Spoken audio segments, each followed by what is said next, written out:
정말 많은 기업의 리더들을 100명 이상 코칭하고 있는 정태희 대표라고 합니다. 저는 이 책 읽는 습관이 저한테 있어서는 굉장히 큰 피난처였던 것 같습니다. 어니스트 해밍웨이의 노인과 바다입니다.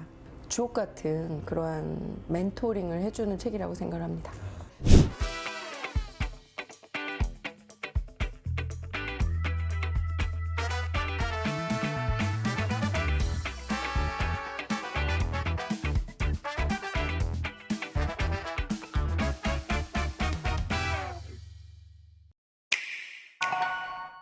제가 최고의 고성과자의 최악의 리더가 아니었다면 지금 100명이 넘는 CEO들을 코칭을 못하고 있을 것 같아요. 마라도나는 최고의 선수였지만 최고의 코치 감독은 아니었잖아요. 반면 선수 시절에는 최고의 성적을 거두지는 못했지만 지금 최고의 코치나 감독이 된 사람도 많이 있다라고 저는 생각을 합니다. 그건 그 사람이 자기가 부족한 부분을 찾으려고 끊임없는 노력을 했기 때문에 가능한 거라고 생각하고요. 그건 저도 마찬가지라고 생각을 합니다. 제 얘기인데 회사에서 하라는 대로 했는데 뭐가 문제인지 모른다라는 거죠. 성과 관리를 하라니까 성과 관리했고, 평가하라니까 평가했고, 피드백하라니까 피드백했는데 그 단어 자체에 뭐가 잘못됐는지를 알 수가 없고, 저의 소재거리는 제가 가진 모든 재료를 다 썼는데 문제가 없었거든요. 그런데 그 소재거리를 찾을 수 있는 유일한 방법은 책밖에 없었어요. 그러니까 인간을 이해할 수 있는 건 드라마나 영화 이외에 제가 만나는 사람밖에 없잖아요. 그러면 그 안에서 제가 선택을 하기엔 너무나도 그 소재거리가 없는 거예요. 그러니까 힘들수록 책밖에는 해결책이 없었고, 책에서 이제 많은 영감들이 일어나면서 저의 단어 선택이 달라지더라는 거예요. 그 당시에 읽었던 책이 두 개가 있습니다. 하나는 노인과 바다, 두 번째는 위대한 개츠비예요. 위대한 개츠비 같은 경우는 굉장히 다양한 캐릭터가 나옵니다. 내면 갈등을 잘 묘사한 책이라고 생각을 해요. 여러 종류의 인간들이 있잖아요. 저도 그 중에 한 사람이고요. 많은 오해와 갈등과 정치와 시기와 이 인간의 이 군상과 이 삶의 방식이 다 담겨져 있었어요. 어릴 때는 진짜 이게 무슨 책이지? 라고 기억도 나지 않지만 이상하게 그 책이 생각이 났고, 다시 이 책을 읽었을 때에는 아, 진짜 이 앞만 보고 달리는, 또는 돈과 명예를 향해 달려갔던 제 시기에 아, 이게 전부가 아니구나 라는 답을 얻게 된 책이었습니다. 두 번째는 노인과 바다였어요. 사실 진짜 울었어요. 너무 외롭고 힘들었었나 봐요. 리더로서 주인공 산티아고가 저라는 생각이 드니까 문장이 읽혀지지가 않고 그냥 엉엉 울게 됐었어요. 그 시절, 그러니까 성과가 좋았는데 관계가 좋지 않다라는 게 해석이 안 됐어요. 어른이 어른에게 가르쳐 준 것은 일만 잘하면 상장을 줬거든요. 그리고 상을 받아왔고 월급도 오르고 직급도 올라갔는데 그것이 진정한 승리라고 생각했는데, 그 시절 아무도 내 편이 없으니까 너무 외롭고, 어쩌면 내가 이 리더십, 인사 이러한 일들이 나한테 맞지 않지 않나? 라는 생각을 했죠. 이길 수 있었던 힘은 세상이 가르쳐주는 방법 가지고는 안 되겠더라고요. 왜냐면 상사는 계속 너무 잘하고 있대요. 다만 아랫사람들을 돌아보고 관계에 대해서 한번 돌아보라고 하는데 그걸 어떻게 해야 할지를 아무도 안 알려주는 거예요. 서서히 훈련을 받고 리더십에 대해서 공부하기 시작하고, 그러면서도 사실은 머리로는 알겠는데 제 행위가 바뀌진 않더라고요. 결국은 습관의 문제라고 제 코치가 얘기를 해주면서 제 스스로에 대한 행동 반경을 바라보게 되기 시작을 했죠. 제가 바뀌는 행위에 집중을 하니까 바뀌지 않다가 바뀌기로 마음을 먹으니까 그 다음부터 제가 서서히 뭐가 잘못됐는지가 보이더라고요. 산티아고가 바다에 나가서 청새치를 잡기로 마음을 먹은 다음부터는 거기에 올인할 수 있었잖아요. 회사는 미래를 향해서 달려가기 때문에 의사결정을 하는 그 순간에 리더는 굉장히 신중해야 된다고 생각을 합니다. 바로 리더의 사고와 경험이 결국 앞으로에 대한 방향을 결정해 준다고 생각을 하거든요. 리더가 구성원의 긍정 경험이 고객의 긍정 경험을 만들 수 있다는 믿음이 있다면 이런 믿음을 가진 리더들은 끝내주는 회사를 만들 수 있을 뿐만이 아니라 엄청난 매출을 저는 만들 수 있다고 생각합니다. 리더가 이래라 저래라 지휘만 하는 것이 아니라 급격하게 변하는 환경이나 구성원이 가고자 하는 그 방향점에서 리더가 더 자신을 믿어준다면 구성원은 어떠한 마음일까요? 그렇기 때문에 자신의 비전을 잘 따라가고 있는지, 자신이 하고자 하는 그 도전치에 잘 집중할 수 있는지, 각자 맡은 바 역할을 수행해내는지 이런 것들을 점검해 주는 게 굉장히 중요하고요. 성과 관리는 목표에 대해서 기대치가 잘 이루어졌는지 모니터하고 개선치가 얼마나 메꾸어졌는지를 또 확인하고, 그러면서 성장이라는 명목하에 구성원들도 승진을 시키거나 이탈을 시키면서 재배치를 하죠. 평가에 대해 보상을 해준다라는 사이클이 어쩌면 성과 관리라고 할 수 있어요. 그런데 경험 관리라는 것은 구성원에게 있어서 그 목적지가 평가가 아니라 결국은 행복이라고 생각을 합니다. 구성원이 리더와 함께 목적지를 정하는 것은 비슷하죠. 하지만 그 목적지를 누가 정하느냐, 구성원이 한번 해보겠다, 왜냐하면 내 거니까. 그러면서 같이 정하다 보면 혼자 외롭고 힘들잖아요. 헬스클럽에서 코치가 3세트 마지막에 한 번 더 라고 얘기할 때 저 정말 죽고 싶거든요. 그런데 죽지 않아요 라고 얘기하면서 웃어주시더라고요. 하고 나면 그 개운함을 잊을 수가 없어요. 요즘 리더들은 바로 그러한 모습이 중요하지 않을까 싶습니다. 회사를 창업을 하면서 진짜 최고의 리더를 양성해야겠다라는 마음을 먹게 되고 만든 게 리박스 컨설팅이거든요. 이름 그대로 박스는 자신과 회사와 철학이에요. 그 박스는 가장 커야 돼요. 하지만 열려 있어야 된다는 거죠. 안에서 밖으로, 밖에서 안으로. 그래서 다시 돌아보고 리띵크, 가지고 있는 것들을 재활용하고 리툴, 그래서 재정렬하는 리얼라인, 그래서 리박스, 이렇게 제가 만들었거든요.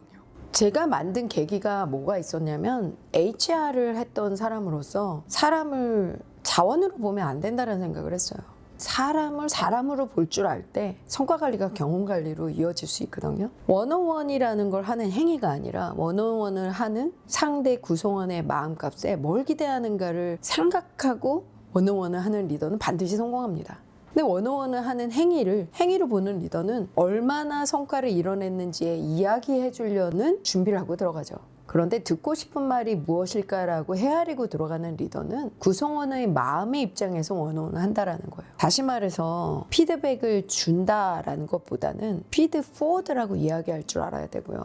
성과를 평가한다 하지만 조금 더 구성원 입장에서 이야기를 하면 성과에 대해 리뷰한다라고 이야기를 할 줄 아는 게 중요하죠. 작은 저맥락적 단어가 왜 다를까요? 그것은 내 구성원을 파트너로 생각하는 그 마음에서 나온다는 거예요. 저는 경험 관리라는 것은 피드백을 주는 행위보다 그동안의 구성원과의 관계를 먼저 점검하는 게 구성원이 받아들일 때 그것을 성장이라고 받아들이는 하나의 계기가 된다는 거죠. 그동안의 관계에 대한 계좌가 없었다면 공격으로 받아들일 텐데 구성원과 리더와의 감정 계좌가 굉장히 풍만하면 아픈 여러 가지 직구가 성장에 어떤 피드백으로 다시 연결이 된다는 거죠. 저는 이것이 성과 관리와 경험 관리의 차이라고 생각합니다. 리더를 만났을 때 비전이 있는가를 물어봐요. 근데 비전을 제대로 정의 내린 사장님을 저는 많이 본 적이 없어요. 저는 비전이란 단어를 제가 책을 읽고 저 스스로에 대한 삶의 반경 속에 정의를 내렸거든요. 그러면서 얘기를 합니다. 비전은 데드라인이 있는 꿈이라고 생각합니다.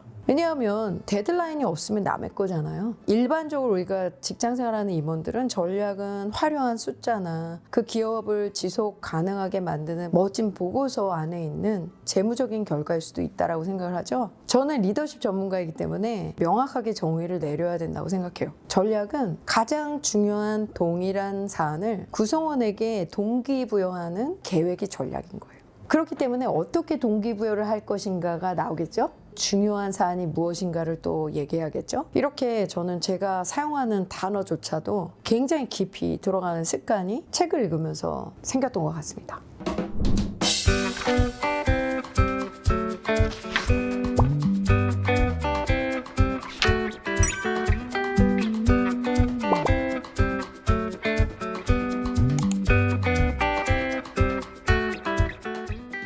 저는 책 선물을 많이 주고 또 받아왔어요. 생일이라고 누가 커피 기프티콘을 보내고 그러면 전 웃으면서 그렇게 얘기해요. 고마워. 그런데 혹시 다음에는 네가 정말 재밌게 읽었던 책이나 또는 네 인생 책을 나에게 선물해줘 라고 이야기를 합니다. 새로운 책을 선물 받으면 몰랐던 세계를 알게 되는 것 같아서 그 사람을 또 알게 되는 계기가 됩니다. 제가 또 하나 좋아하는 고전이 있는데 펄벅의 대지를 읽으면서 제가 정말 이 살아있음에 진짜 다시 한번 감사하다라는 게 느껴져요. 어른들이 살아있는 걸 감사해야 하면 안 와닿잖아요. 그런데 이런 고전을 읽으면요 진짜 감사함이 막 그 떨림이 와요. 이 작은 농장에서 가족끼리 일어나는 이야기를 담은 책인데요. 이 한 줄 한 줄 읽어가면서 그 농장도 제 머릿속에 그려지죠. 그 열정, 용기, 사람과 사람 사이의 그 겸손함, 눈에 보이지 않는 중요한 가치들이 있는데 그것을 내 것으로 만드는 과정이 누구에게나 있어야 된다고 생각합니다. 어른이 어른다워지려면요 직접 체험이 되지 않는 이상 책으로서 읽고 깨달을 수 있는 그런 계기들을 많이 마련을 해야 된다고 생각합니다. 노인과 바다를 읽으면 처음에 마놀린이라는 소년이 나옵니다. 스스로가 원하는 청새치를 잡기 위해서 떠나는 여정 속에 마지막 전날까지 우정을 가지고 있는 마놀린이 하는 행동, 그리고 망망대해에 외로울 때 나의 주변에 있었던 소년이 정말 소중한 친구였구나라는 걸 바다 여정 속에서 떠올리면서 상기를 하게 되잖아요. 그러한 하나하나의 장면들이 삶의 모습과 비슷하다. 정말 소중한 것들은 지나가고 나서 깨닫게 되는구나. 언제 돌아오는지 매일매일 노인의 집을 가보는 마놀린의 모습, 그리고 노인이 지쳐서 쿨쿨 잘 때 마놀린은 너무 기뻐서 아침에 커피를 준비해서 가져가는 모습. 이게 결국 인간의 가장 아름다운 절정의 이 행복이 아닐까. 저는 내가 성공하진 않았어도 성공한 사람 너무 많이 봤고 성공한 사람들 가까이서 일을 했던 특권이 있어요. 근데 그들의 공통점이 있어요. 절대 포기하지 않는 근성.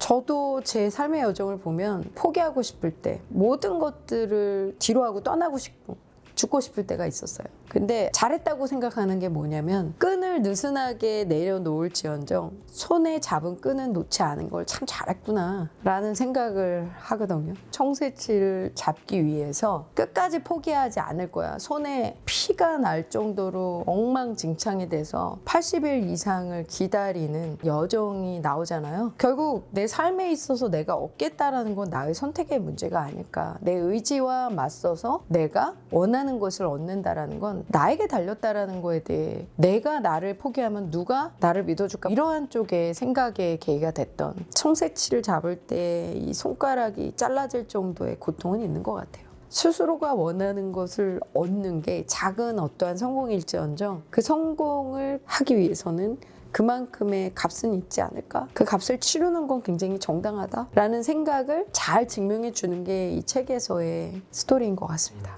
저는 진짜 상어떼들이 드글드글한 청새치를 가지고 있었던 것 같아요. 저는 인정 욕구가 굉장히 큰 사람이었어요. 그러다 보니까 더 올라가야 됐고 더 인정을 받아야지만이 내가 행복할 거라고 믿었죠. 어쩌면 노인이 청새치를 잡는 이유도 비슷하지 않았을까요? 80일이 걸리던 100일이 걸리던 내가 나를 한번 테스트해보고 그거를 얻어내야겠다. 그래서 포기하지 않았고 계속 올라가고 또 좌절돼도 또 참고 그 유리천장을 뚫기 위해서 노력하지 않았는가. 기쁨도 있었죠. 노인이 청새치를 잡을 때 그 희열과 순간은 얼마나 기뻤겠어요. 전 너무 잘 알죠. 스탁 옵션을 받고 승진을 하고 엄청난 연봉 제한을 받고 이러면 청새치 3배? 4배의 기쁨이 있었죠. 그런데 그 상어떼가 제 인생의 오리라고 생각을 못했죠. 저는 그게 저의 청새치였던 것 같아요. 막연한 성공과 명예, 그리고 돈, 인정욕구. 사람마다의 안식처가 있거든요. 너무 힘들고 지치고 나서 잠깐의 이 퍼징 타임이 있어요. 커렌시아라고 하더라고요. 작은 안식처? 그게 사람한테는 굉장히 중요한 것 같아요. 정말 내 뇌 주파와 모든 몸이 평안해질 때가 있잖아요. 산티아고는 평원에서의 사자를 바라보는 그 모습이 굉장히 평온한 자신만의 커런시아라고 저는 생각을 해요. 삶을 살아갈 때는 자신만의 안식이 반드시 필요한 것 같아요. 사람이 태어나서 죽을 때까지 필요한 여러 요소들이 있어요. 나를 조롱하는 사람들, 나의 꿈을 위해서 혼자 있는 시간들, 나를 지지해주는 나의 친구, 그리고 내가 그 꿈을 이뤘을 때의 고난과 역경, 그 사이에 안식이 있더라고요. 저는 그 사자의 꿈이 안식의 심볼이 아닐까 그런 생각을 했습니다. 결국 어른들이 가르쳐 줘야 되는데 가치적인 지향점을 잘 안 알려줘요. 그러니까 결과지향적인 거에 나도 그렇게 해야만 한다라는 막연한 목표들이 생긴 거죠. 그러니까 왜 돼야 되는지에 대한 것보단 무엇을 해야 되는지에 굉장히 많은 집중을 했고, 수단과 방법을 가리지 않고 그걸 해내야 된다라는 것으로 방향을 모르는데 달려야만 하는 느낌 있잖아요. 이렇게 멈춰도 되는 걸 몰랐죠. 그런데 저는 저의 사자가 있더라고요. 그게 뭐냐면 고마워라는 얘기를 들을 때 저는 엄청난 기쁨이 있더라고요. 그래서 기부를 시작했고 봉사를 시작하고 저의 안식처는 나눔이에요. 진짜 좋은 질문이에요. 저는 어떻게 해석을 했냐면 리더가 인재를 영원히 같이 함께 갈 수 없어요. 나랑 함께 가면 평생 행복하게 해줄 게 불가능하잖아요. 마놀린에게 같이 나랑 가자 라고 했으면 마놀린 갔을 것 같아요. 하지만 정말 마놀린한테 필요한 게 뭔지 노이는 안 거죠. 마놀린을 위한다면 놓아줬어야 되고 나를 위한다면 데려가는 게 맞죠. 인재들하고 일을 하다 보면 제일 무서운 말이 있어요. 대표님 드릴 말씀이 있습니다.